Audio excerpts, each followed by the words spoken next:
Hello everybody. It has been a very long time since I posted part 1 of, hey, what am I doing in my networking area?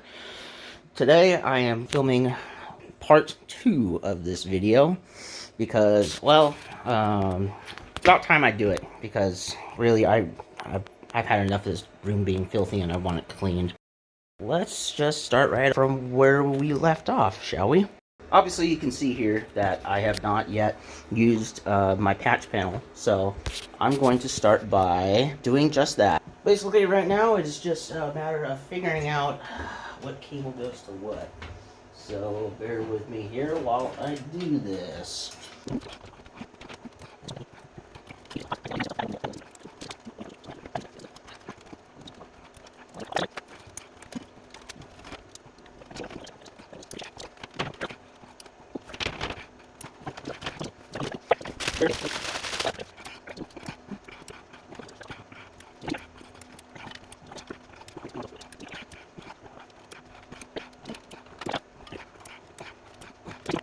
Looks good to me.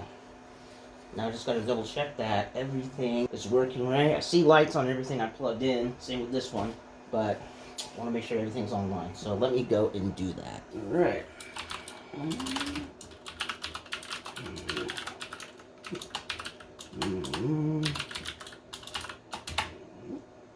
Looks like everything's looking good.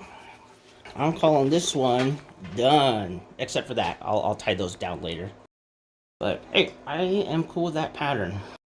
Nice and tight and organized.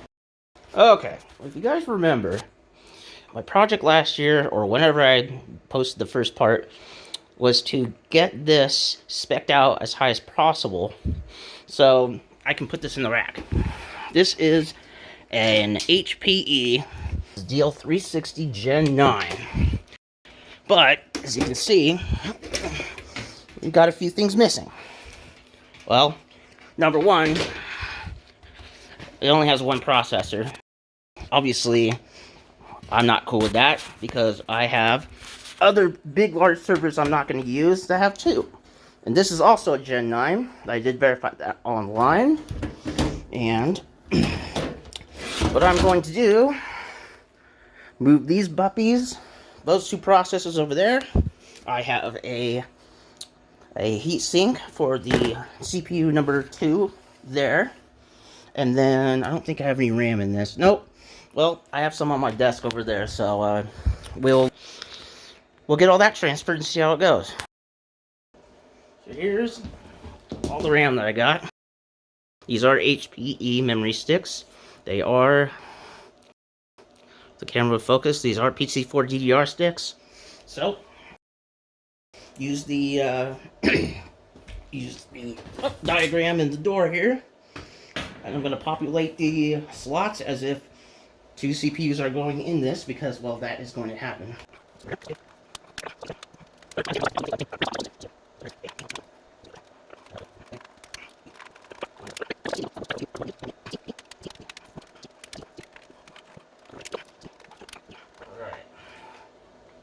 Alright.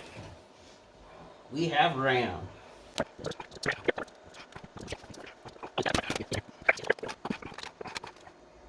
Oh, I'm such an idiot. Well, that was easy. Alright. Let's head over to the donor server. Alright. Screwdrivers. Thermal grease. And, of course, CPU cleaner. Let's get this going. Oh, man. Shit. Alright, I found it.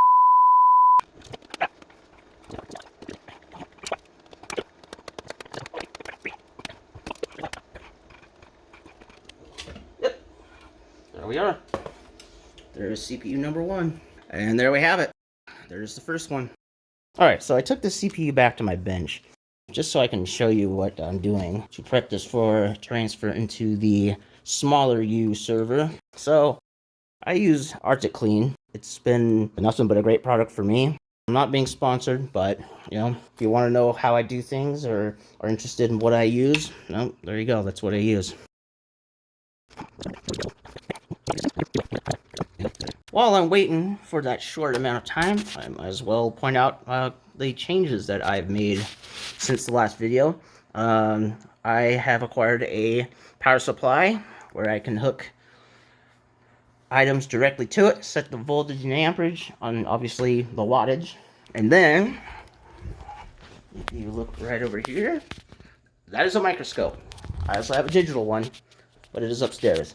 Got new tools, bunch of new other stuff as far as wires and just about the random stuff goes.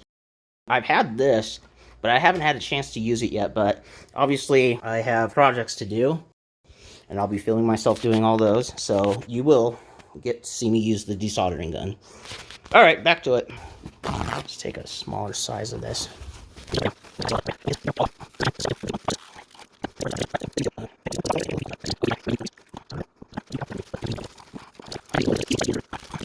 Yeah, you can see here, this is a, once I get it to focus, this is a E5 2640 V4. I believe it has 10 cores each. And the base speed, I believe, is 2.4 gigahertz. Boost clock is 3.4. Cool, stand by. Alright, well, something I just spotted in this socket that I just put the CPU in that is quite disappointing and potentially a deal breaker as far as this project being successful goes, is that there are a couple pins in the CPU socket that are bent or pulled, or it's only a couple, but seriously, that's enough to make that socket just no longer function. So, if this project is not successful, I'm looking at a new or replacement motherboard. That is going to suck.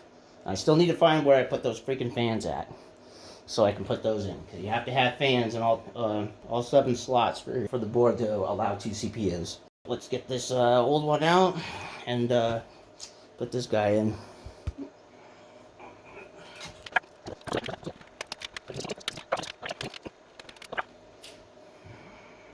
Obviously, I'm going to be using the Arctic Clean on the bottom of this so that it is ready to have new paste applied. And this is the heatsink that I received in the mail. Alright, yep. Ooh, very nice. Well, I can take this off, which I'm doing right now. Oh, it has thermal paste on it. Nifty. Alright.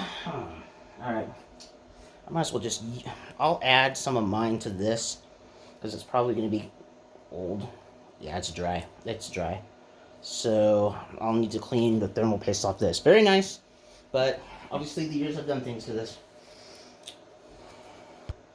Alright, I got bottom of both of these nice and clean.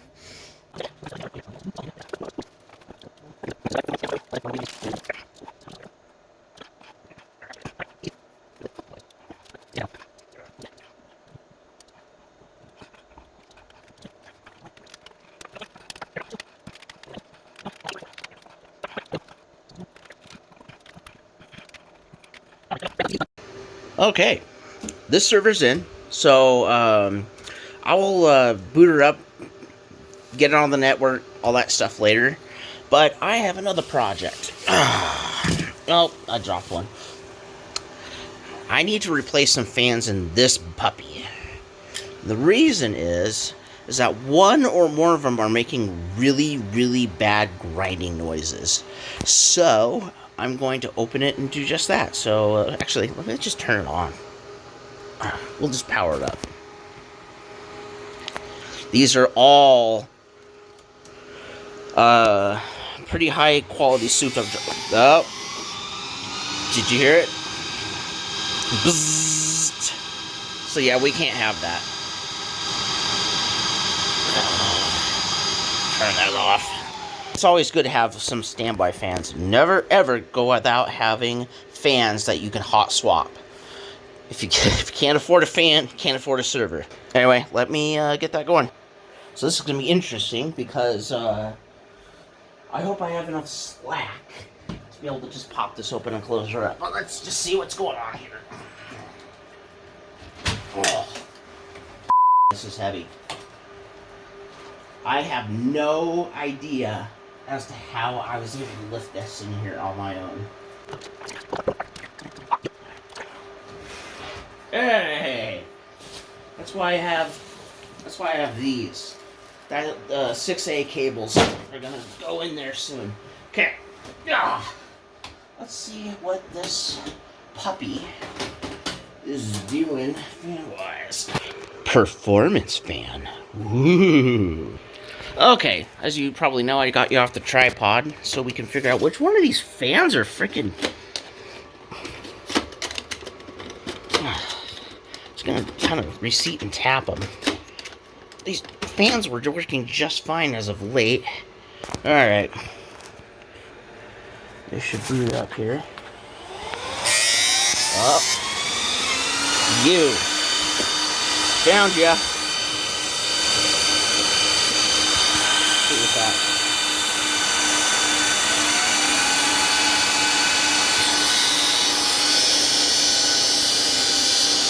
That wasn't it. Ah, found it. You little stinker.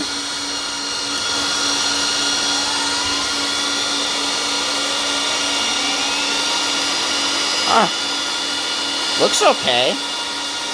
But here's a tour. It's fully decked out. This is, I can't upgrade this anymore. It's got the maximum processor. It's got the maximum amount of RAM. It's got, the hard drives, I guess it could make bigger, but... well, that's fixed. Okay, I'm going to push this back one more time and make sure the grinding is gone.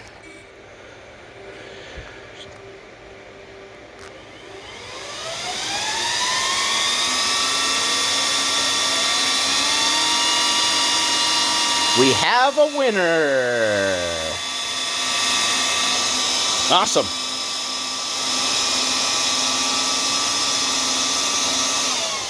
There we go. Issue resolved. Obviously, as you can see here, I need to get my cable management down. But for now, this will do. And, oh, what am I hitting now? Oh, dang it. Hold on. It was nothing. I just wasn't pushing hard enough because of how heavy that server is. Especially, like I showed you, fully maxed out, fully decked out. Like, I have no more upgrades that I can put into this thing. I think the, I'd say I have a fault tolerance of 2 hard drives, so it would be RAID 6, and then a couple for the operating system, but all this is for backup. So there we go. Hey, I just wanted to thank you guys for being patient. It's probably been like a year since I said, oh, I'm going to do a part 2, and I haven't, and, work gets busy, life gets stressful. You get a new niece into your life, and you want to, see her. So yeah, I'm going to post this video, and then, hey, I'll just await your feedback. What do you want to see next? I'm going to do repair videos, of course, but if there's anything like the Mac projects, there's a nice monitor right here that's awesome that I want to get onto a stand. And then I have a dado, I have old stuff to get rid of, let me know. Anyways, this is Oshwah signing off, and thanks again for watching.